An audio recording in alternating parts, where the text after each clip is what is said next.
그가 자라실 때는 사람들이 거기에서 무슨 선한 자가 나올 수 있겠느냐 하는 지역 차별하는데 그 제일 차별을 받는 나사렛에서 그의 어린 시절과 청년 시절을 보내셨습니다.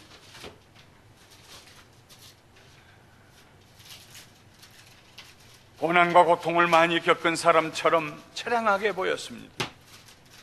그가 우리를 구원할 것이라고, 하나님의 능력의 팔이 그에게 나타날 것이라고 믿을 만한 조건이 없었습니다.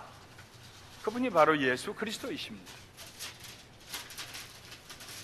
뿐만 아니라 예수님은 인생을 사시면서 항상 억울한 일을 당하시는 분처럼 보였습니다.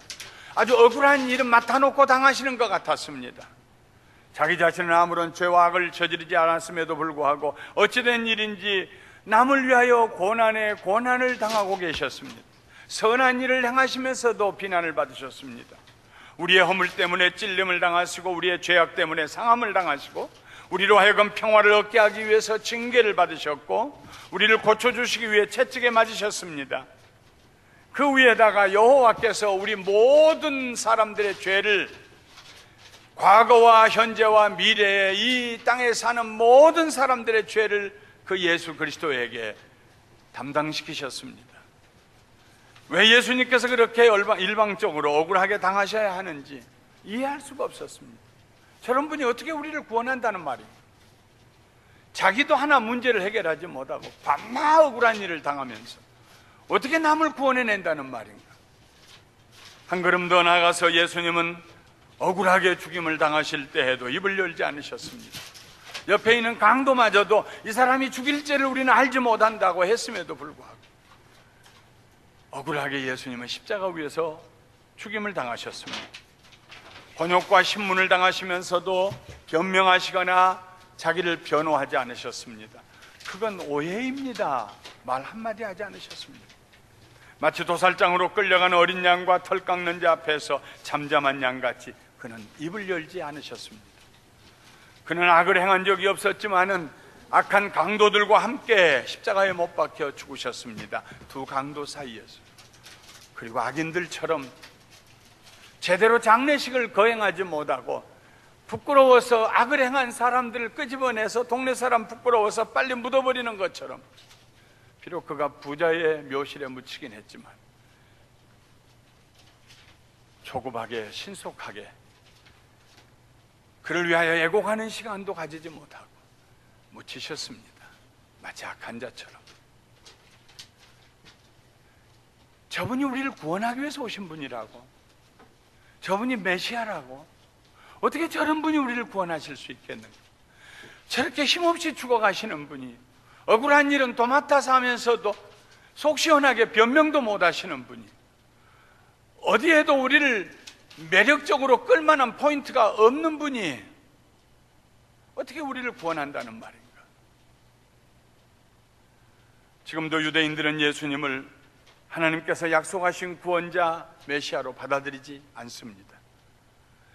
그들이 기다리는 메시아의 타입이 아니기 때문입니다. 그들은 다윗과 같은 메시아가 올 줄 알았습니다. 다윗의 후손 중에서 다윗과 같은 위대한 전사가 올 줄 알았습니다.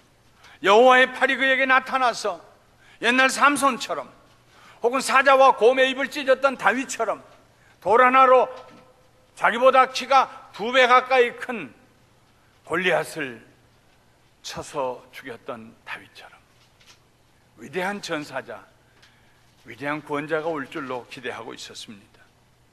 예수님처럼 연약하고 자기 변명도 제대로 하지 못하고 죄 없음에도 불구하고 억울하게 십자가에 달려 죽어가는 그런 분이 자기들을 구원하리라고 생각할 수가 없었습니다.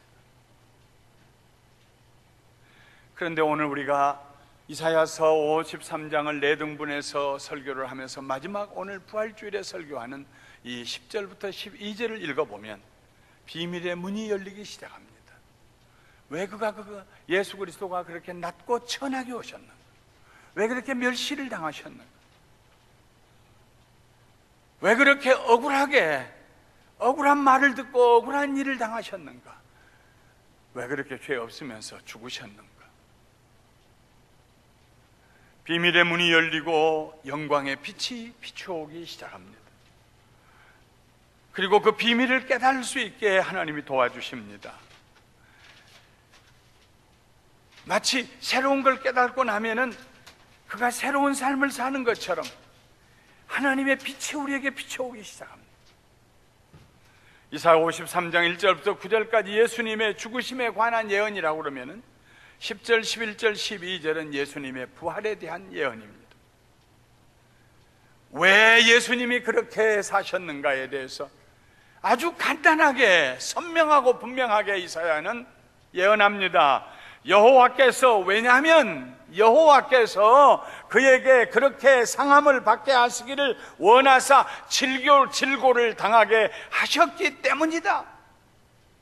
그의 영혼을 속건 제물로 하나님께 드리게 하시기를 하나님께서 원하시기 때문에 그렇게 하셨다.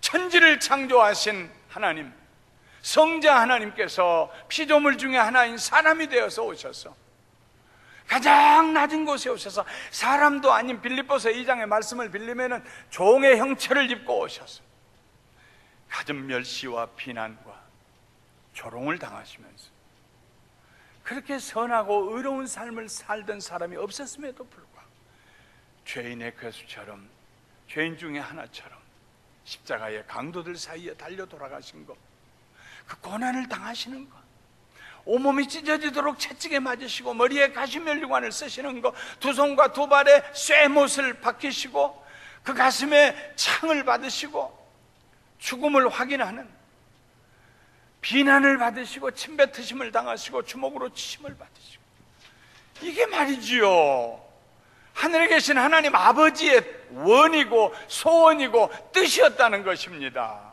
하나님의 계획이었다는 것입니다.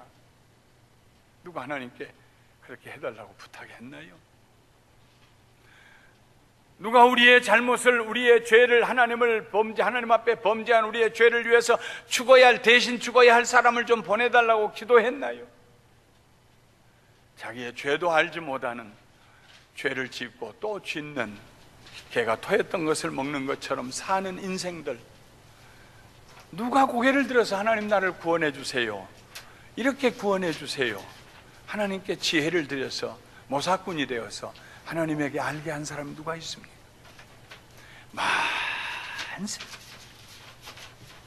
만세전에 영원전에 하나님께서 우리를 구원하시기 위해서 그의 아들과 성령님과 함께 삼위일체 하나님께서 의논하시고 계획하시고 때가 이름에 때가 참에, 이게 바울 사도가 사용한, 바울 사도를 감격시켰던 말입니다. 때가 참에 여인의 몸에서 나게 하시고 우리를 위하여서 대신 죽으시게 하시고 우리를 구원하신 예수 그리스도, 그것이 하나님의 뜻이었다는 것입니다. 겟세마네 동산에서 예수님 마지막 기도하실 때 할 수 있으면 이 죽음의 잔을 내게서 지나가게 하옵소서, 그러나 내 원대로 마옵시고 내 아버지의 뜻대로 하시옵소서. 여기에서 우리는 예수님의 온전하시고 철저한 순종을 보게 됩니다. 철저한 순종. 전혀 죄 없이 의로우신 분이 가장 흉악한 죄인처럼 상함을 받고 질고를 당하신 후에 속건제물로 죽으시는, 하나님 앞에 우리를 대신하여 죽으시는 제물이 되신 예수님, 그 엄청난 계획을 세우시고 그 하나님의 계획에 철저하게 순종하신 예수님을 봅니다. 그때가 되면은 그가 씨를 보게 되며 그의 날은 길 것이요 또 그의 손으로 여호와께서 기뻐하시는 뜻을 성취하리라고 했습니다. 그가 씨를 보게 될 것이다. 예수님께서 십자가에 달리실 때 많은 사람들은 예수님을 비난했습니다. 조롱했습니다. 그러나 그 중에는 죄 없는 예수님에 대해서 알고 있는 사람들은 예수님을 존경했던 사람들은 예수님에 대해서 측은한 마음을 가졌습니다. 그 고통받는 모습을 보고 측은한 마음을 가지고, 그 억울하게 죽어가는 모습을 보고 측은한 마음을 가지고, 근데 어떤 사람은 또 색다른 측은한 마음을 가졌을 것입니다. 아이고, 자손도 없는데, 결혼도 하지 않았는데, 자식도 없이 저 젊은이가 저렇게 인생을 끝내는구나, NIV 성경에 보면 그랬어요. 누가 그의 자손에 대해서 얘기했겠는가? 자손도 없이 씨앗도 없이 그냥 이제 그의 인생이 거기서 끝나는, 그 당시에 예수님을 인간적으로 측은히 여겼던 사람들은 그렇게도 보았습니다. 그런데 오늘 말씀에 예수님은 씨를 보았다고 했습니다. 그가 씨를 보게 되면 영적인 씨를 보셨습니다. 이 씨는 집합적인 의미를 가지고 있습니다. 씨 하나에 수많은 생명이 태어납니다. 씨 하나를 심으면 그 씨가 죽음으로 열매를 맺혀요. 거기에서 많은 씨가 생겨요. 또 씨가 묻혀서 또 더 많은 생명이 생겨요. 무수한 생명이 그 씨 하나 속에 들어있어요. 예수님께서 그 씨를 볼 것이며 그 씨 가운데 맺은 열매, 그 열매 중에 하나가 저와 여러분들 아니겠습니까? 예수님은 모든 사람들의 구주가 되셨습니다.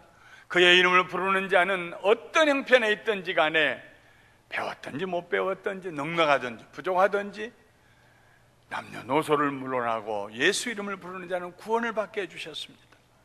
그것이 하나님의 기뻐하시는 뜻이었습니다. 예수님은 그 하나님의 기뻐하시는 뜻, 모든 사람들이 멸망하지 않고 구원을 받기를 소원하신 하나님의 기뻐하신 뜻을 이루시기 위해서 십자가에서 죽으셨습니다. 그리고 예수님은 자기 자신이 수고한 그 열매를 보고 만족하게 여기셨습니다. 히브리서 12장 2절에 믿음의 주여 또 온전케 하신 예수를 바라보자.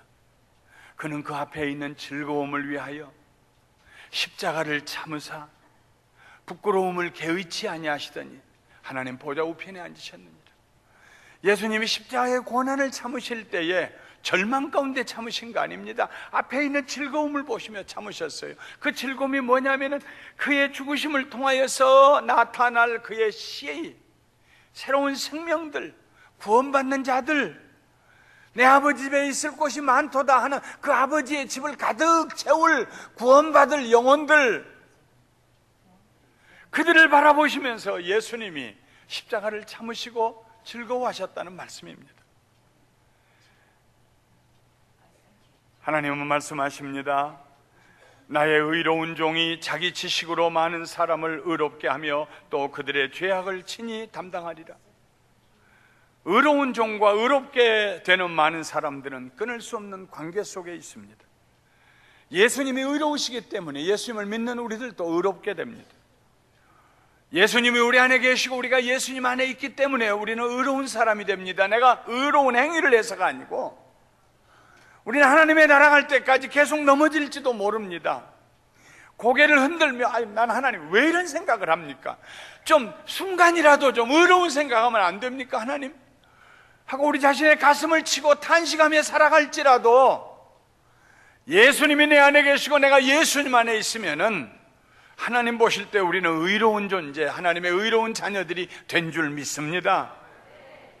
넘어가지 아니하고 쓰러지지 아니하며 주님과 동행하며 죄를 멀리하고 싫어하고 미워하면서 의의 길로 걸어가게 해주십니다. 나의 의로운 종이 자기 지식으로 많은 사람을 의롭게 하며 자기 지식으로 많은 사람을 의롭게 하신다는 말씀은 무슨 뜻일까요?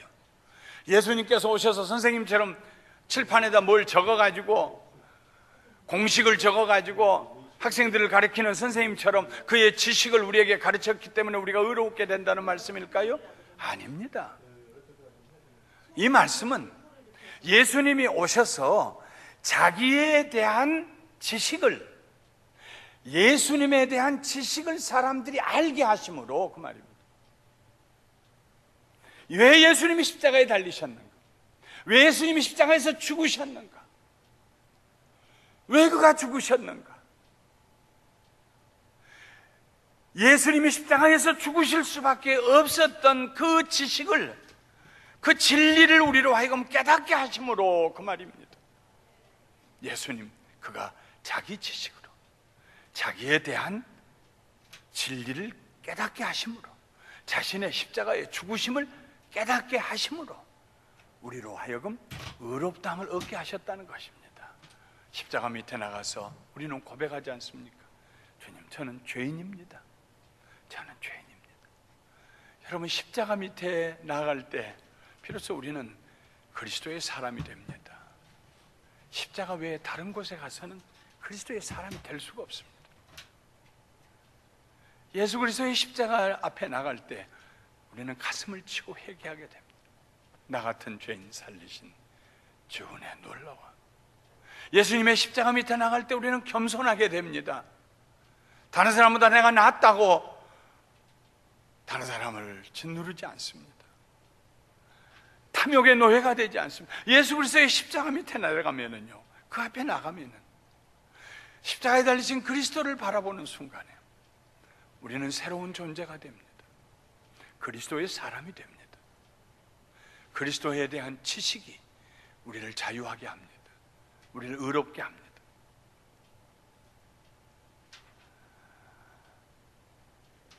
나가서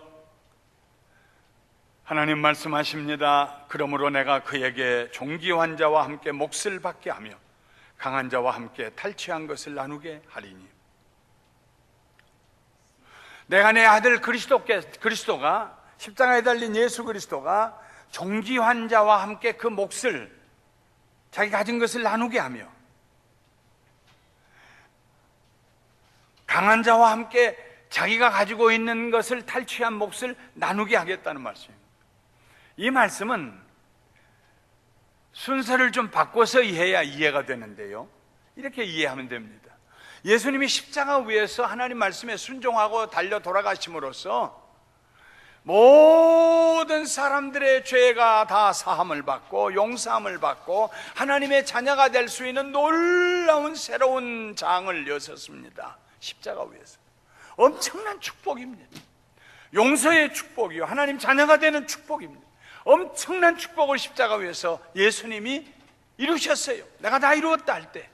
그런데 그 축복을 예수님께서 비천에 처한 쓸모없고 연약하고 범죄한 우리들을 찾아오셔서 우리에게 그 축복을 나누어 주신다는 말씀입니다. 그때 그 축복을 우리에게 나누어 주실 때 우리가 존귀한 자가 된다는 것입니다.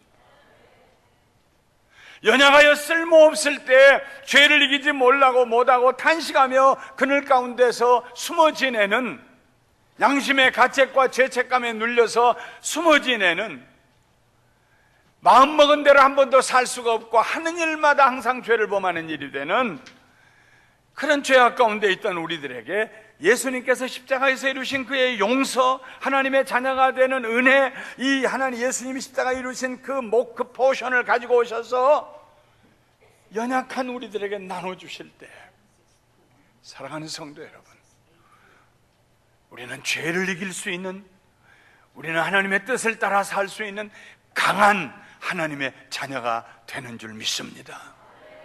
그의 몫을 우리에게 나눠주심으로, 십자가 위에서 이루신 예수님의 이루신 그 몫을 우리에게 나눠주심으로 우리를 존귀하게 하시고 우리를 강하게 하시고, 예수 믿는 사람들은요 존귀합니다. 다른 사람보다 더 많은 걸 가졌기 때문이 아니에요. 저 사람 안 가진 거 내가 가졌기 때문에 존귀한 게 아닙니다. 가슴에서부터 우러나오는 dignity, self-esteem. 그래서 자기 자신을 향하여서 내 속에서 네가 왜 낭망하여 하느냐, 영질아 내가 왜 고개 숙이고 얼굴 길쭉하게 돼가지고 좌절하느냐, 네가 누군 줄 모르느냐, 너는 예수님께서 피로 값주고 사신 하나님의 아들이다. 고개 들어라.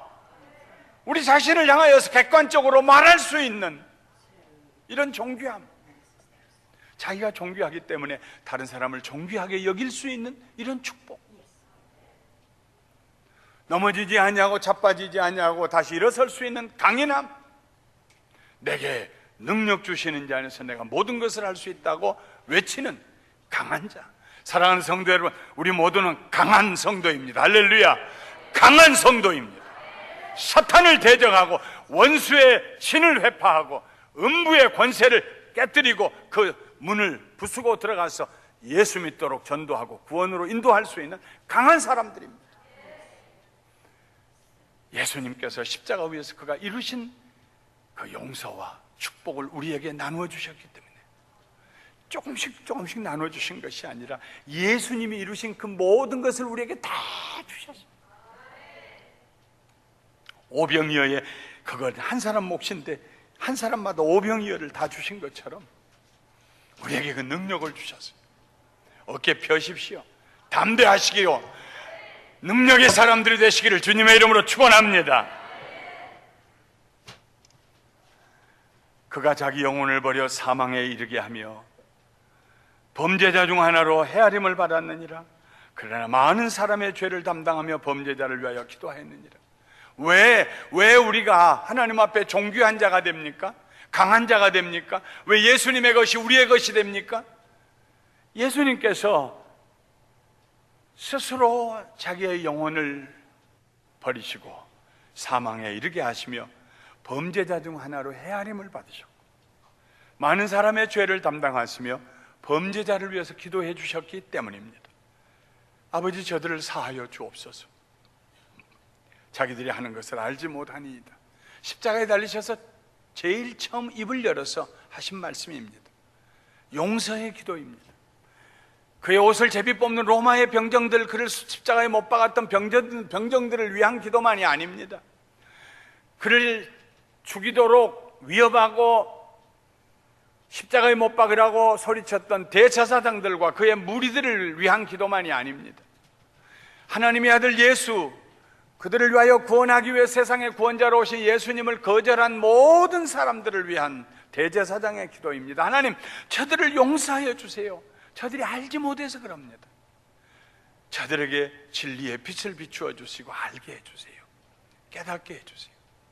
급이 집이 칠 때에 하루에 3,000명씩 5,000명씩 예수님께로 회개하고 돌아왔습니다. 오늘은 부활절입니다. 예수님께서 죽으신 지 사흘 만에 무덤에서 부활하심으로 하나님의 모든 비밀스러운 계획, 만세전에 세우신 그 계획, 그 아들을 보내셔서 우리를 대신하여 죽게 하심으로 우리를 구원하시려는 그 신비한 계획이 다 성취되었습니다. 이사야는 52장 13절, 14절, 15절에 이런 말씀을 예언합니다. 보라, 내 종이 형통하리니 받들어 높이 들려서 지극히 존귀하게 되리라. 이 종은 예수 그리스도이십니다.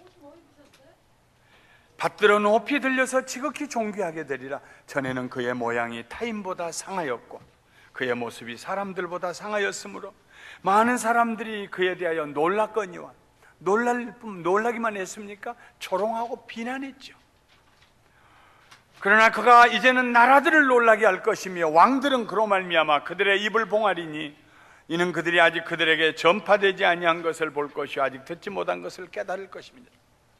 세상에 대제국을 세운 제왕들마다 다른 왕들이 하지 아니한 일들을 해보려는 것, 그런 꿈을 가지고 있었습니다.